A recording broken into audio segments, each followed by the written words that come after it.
Good morning students हम लोग Raman spectroscopy के पार्ट सेकंड में हैं।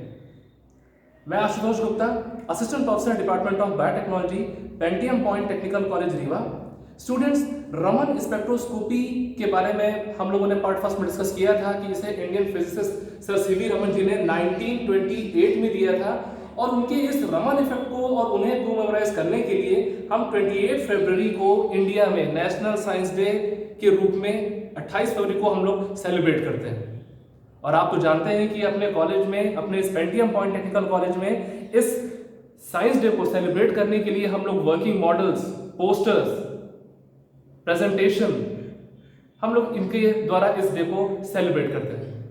सो स्टूडेंट्स, पार्ट फर्स्ट में हम लोगों ने पढ़ा था कि रमन स्पेक्ट्रोस्कोपी में लाइट की जो स्कैटरिंग है ना, स्कैटरिंग ऑफ लाइट जो रमन स्पेक्ट्रोस्कोपी का बेस है, तो स्कैटरिंग कैसे होती है, स्कैटरिंग के टाइप्स क्या है, हम लोग उस चीज को एक बार कुछ समय में जल्दी से उसको रिवाइज करके हम लोग आगे बढ़ते हैं आज इसमें।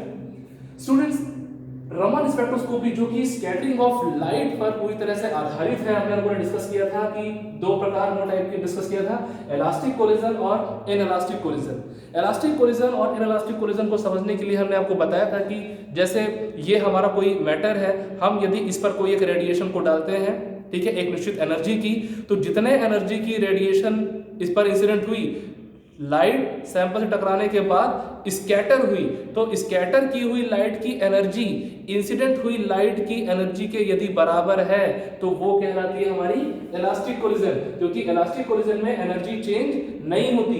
जैसे देखिए, ये हमारा जो भी कोई भी एटम हो सकता है, कोई मॉलिक्यूल हो सकता है, कोई भी चार्ज स्टफ हो सकता है, इस पर हमारी 5 हर्ट्ज की लाइट इंसिडेंट हुई और स्कैटर होने के बाद भी 5 हर्ट्ज नहीं निकली। इसका मतलब है कि यहाँ पर लाइट की स्कैटरिंग हुई, बट जो एनर्जी है स्कैटर्ड लाइट की, उसमें कोई भी चेंज नहीं आया। जबकि इनइलास्टिक कोलिजन में हम देखते हैं कि जितने एनर्जी की रेडिएशन हमारी इंसिडेंट हो रही है, स्कैटर होने के बाद उस लाइट की जो एनर्जी है उसमें कुछ चेंजेस हमें देखने को मिल रहा है, एनर्जी वहां पर हमारी कम हो चुकी है, तो वो कहलाती है जहां पर हमारे एनर्जी चेंज हो जाती है, ठीक है, वो कहलाती है हमारी इनइलास्टिक कोलिजन। तो इसी चीज को हम लोग आगे कंटिन्यू करने वाले हैं कि जहां पे लाइट चेंज होती है, जहां पे चेंज नहीं होती है, इलास्टिक चेंज होती है, इसको हम लोग और थोड़ा समझने वाले हैं, राइट। हम लोग अब आगे बढ़ते हैं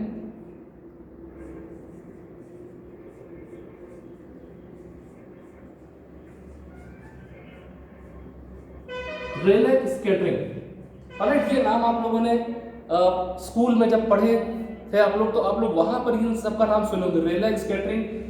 हम लोग यहाँ पर 3 इफेक्ट को देखने वाले हैं। पहला है रेले स्कैटरिंग, दूसरा है कॉम्पटन इफेक्ट और तीसरा है रमन इफेक्ट।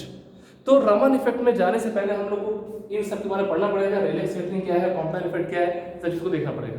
सो स्टूडेंट्स, जो रेले स्कैटरिंग है ये फिक्स होती है, ये हम सिर्फ मॉलिक्यूल के लिए करते हैं। रेले स्कैटरिंग हम मॉलिक्यूल के केस से पढ़ते हैं ओनली, ऑलराइट। तो यहां पर लोग चलिए जल्दी से बात कर लेते हैं कि रेले स्कैटरिंग में सेम कॉन्सेप्ट है कि ये हमारा होगा मैटर में हमारी इलेक्ट्रोमैग्नेटिक रेडिएशन इंसिडेंट हो रही है, ठीक है, जितने एनर्जी की हुई से 5 हर्ट्ज जो हम लोगों ने अभी यहां पे बात की है, तो जितने एनर्जी की इंसिडेंट हुई मॉलिक्यूल पर, मॉलिक्यूल में बोल रहा हूं, इस बात को ध्यान रखिएगा, बोलिएगा नहीं, और यहां से स्कैटर हुई लाइट भी 5 हर्ट्ज की निकल रही है, मींस एनर्जी में यहाँ पे कोई चेंज नहीं हो रहा है, ये हमारी कहलाती है रेले स्कैटरिंग, ऑलराइट। और दूसरा जो हम लोग पढ़ते हैं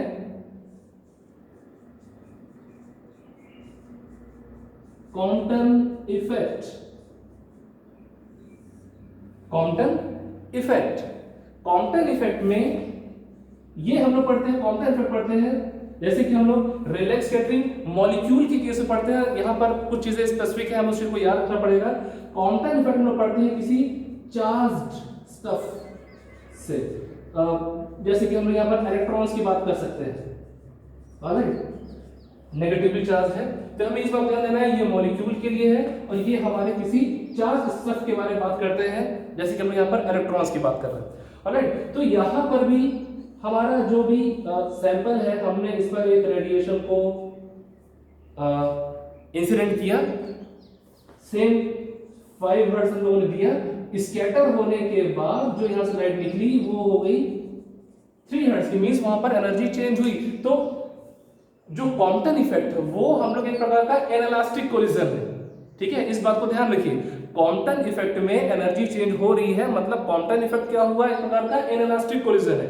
और रेले स्कैटरिंग, जहां पर स्कैटरिंग होने के बाद लाइट की एनर्जी में कोई डिफरेंस नहीं आ रहा है, राइट, एनर्जी चेंज यहाँ पर नहीं हो रहा है, जितने एनर्जी की इंसिडेंट हुई उतने एनर्जी की एमिट हुई है। तो ये रेले स्कैटरिंग इनइलास्टिक कोलिजन कह रहे हैं, राइट। इन दोनों को समझने के लिए हम आपको एक एग्जांपल देने वाले हैं। जैसे देखिए, इमेजिन कीजिएगा, शुरुआत करते हैं हम लोग रेले स्कैटरिंग से, राइट। जैसे आप समझिए कि जैसे मेरे पास कोई एक टेनिस बॉल है, राइट। अब उस टेनिस बॉल आप लोगों ने भी क्रिकेट खेला, आप लोग जानते हैं, कोई नई चीज नहीं है टेनिस बॉल, राइट। सो टेनिस बॉल आप जानते हैं। आप सोचिए कि यदि उस टेनिस बॉल को मैं यदि एक निश्चित स्पीड से अगर दीवार पर फेंकता हूं, स्ट्राइक करता हूं, मान लीजिए कि अगर मैंने 10 किलोमीटर पर आवर की स्पीड से अगर मैंने टेनिस बॉल को दीवार पर हिट किया, तो दीवार से टकराने के बाद बॉल, निश्चित सी बात है कि दीवार टकराने के बाद बॉल वापस भी आएगी, है ना।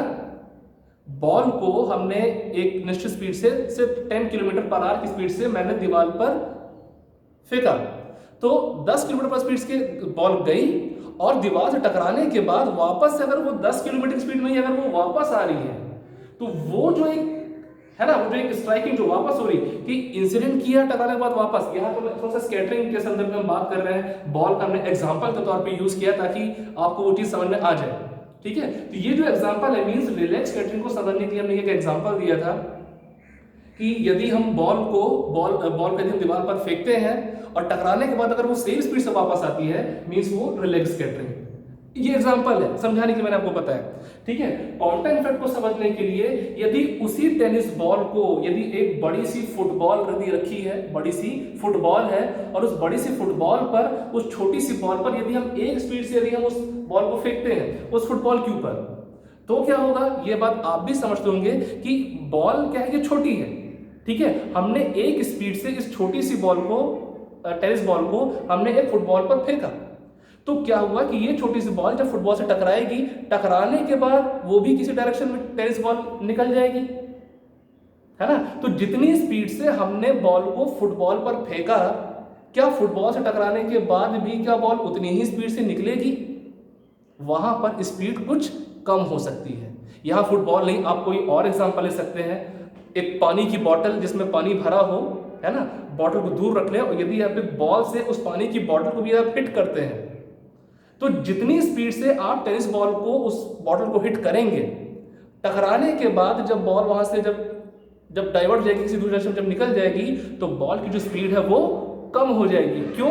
क्योंकि जिस स्पीड से आपने बॉल को फेंका था उसकी कुछ एनर्जी उस बॉटल से टकराने पर बॉल की एनर्जी बॉटल पर शिफ्ट हो गई, तो बॉल की जो एनर्जी वो क्या हो गई, डाउन हो गई। इसी प्रकार से मैंने आपको फर्स्ट एग्जांपल दिया था इस बॉटल वाले के पहले कि बॉल यदि आप कोई एक फुटबॉल फेंके जिसमें थोड़ी सी कम हवा भरी हुई है, फुल हवा नहीं भरी होगी, थोड़ा सा कम हवा भरी होगी, ऑलराइट, बॉल में आधी हवा वाली फुटबॉल में, तो यदि आप एक आधी हवा भरी हुई फुटबॉल पे यदि आप बॉल को फेंकते हैं, तो टकराने के बाद निश्चित सी बात है कि बॉल जब फुटबॉल से टकराएगी, तो जब टकरा के जब कहीं डाइवर्ट होगी, तो उसकी एनर्जी, उसकी स्पीड क्या हो जाएगी, कम हो जाएगी, क्योंकि उस कंडीशन में टेनिस बॉल की जो एनर्जी है वो फुटबॉल पे ट्रांसफर हो चुकी है, जिसके कारण टेनिस बॉल की एनर्जी कम हो गई है। तो जिस स्पीड से फेंका वो ज्यादा थी, टकराने के बाद एनर्जी कम हो गई, स्पीड भी कम हो जाएगी। ये कहलाता है कॉम्पटन इफेक्ट। ऑलराइट स्टूडेंट, तो ये जो दो चीज थी ये हमने बताया था आपको, रेले स्कैटरिंग और कॉम्पटन इफेक्ट। हमको पढ़ना है यहाँ पर रमन इफेक्ट के बारे में।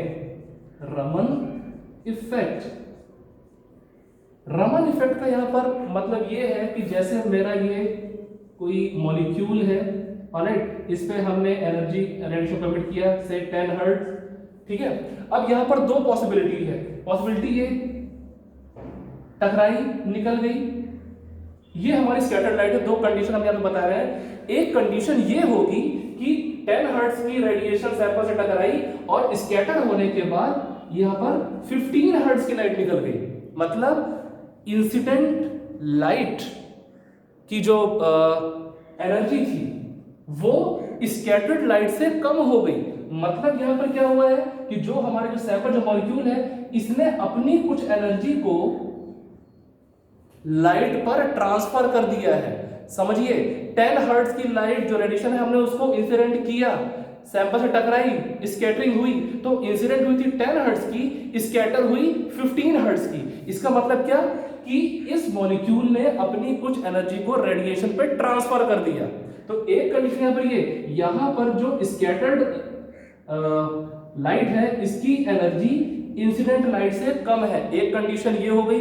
दूसरी कंडीशन कि 10 हर्ट्ज की लाइट यहां पर गई और निकली यहां पर 8 हर्ट्ज की। मतलब अब यहां पर रेडिएशन ने अपनी एनर्जी मॉलिक्यूल पे ट्रांसफर कर दिया। रेडिएशन ने, मॉलिक्यूल नहीं, मॉलिक्यूल ट्रांसफर करेगा तो एनर्जी क्या हो जाएगी, बढ़ जाएगी। यहां पर रेडिएशन ने अपनी एनर्जी मॉलिक्यूल पे ट्रांसफर किया तो 10 हर्ट्ज की जगह यहां पर 8 हर्ट्ज ही गई। तो यहां पर स्कैटर्ड लाइट की जो एनर्जी है वो इंसिडेंट से कम है। ये कहलाता है हमारा रमन इफेक्ट। रमन इफेक्ट अगर कोई आपसे पूछता है तो मीन सिंपली इसका कॉन्सेप्ट ये कि एक यहां पर मॉलिक्यूल जो रिले स्कैटरिंग में है, ठीक है, लेकिन वो कार्य कैसे कर रहा है, इलास्टिक, ये कॉम्पटन इफेक्ट, इलास्टिक कोलिजन की तरह। रमन इफेक्ट में अगर कोई ऐसा कोई जनरल बात करते हैं कि रमन इफेक्ट क्या है बेसिकली, तो सिंपल सा कॉन्सेप्ट ये कि कोई मॉलिक्यूल जो रिले स्कैटरिंग के ऊपर है और वो इनइलास्टिक कोलिजन को फॉलो कर रहा है, मींस उसमें एनर्जी चेंज हो रहा है, ये बेसिकली है रमन इफेक्ट। और अब इसके थर्ड पार्ट में हम लोग आगे बढ़ेंगे, क्योंकि हमने आपको यहाँ पर इलास्टिक, इनइलास्टिक, रेले स्कैटरिंग, कॉम्पैक्ट इफेक्ट और रमन इफेक्ट हमने ये चीज आपको बता दी है। अब इसके थर्ड पार्ट में थोड़ा सा हम लोग कुछ जैवलॉन्स्की डायग्राम को एक बार फिर समझने की कोशिश करेंगे। स्टोक्स इफ शिफ्ट वगैरह क्या है, एंटी स्टोक क्या है, ये हम लोग थर्ड पार्ट में डिस्कस करेंगे। सो आई होप स्टूडेंट्स की इतना आपको समझ में आ गया होगा। ऑलराइट, सो थर्ड पार्ट में हम लोग फिर से मिलेंगे। Thank you so much.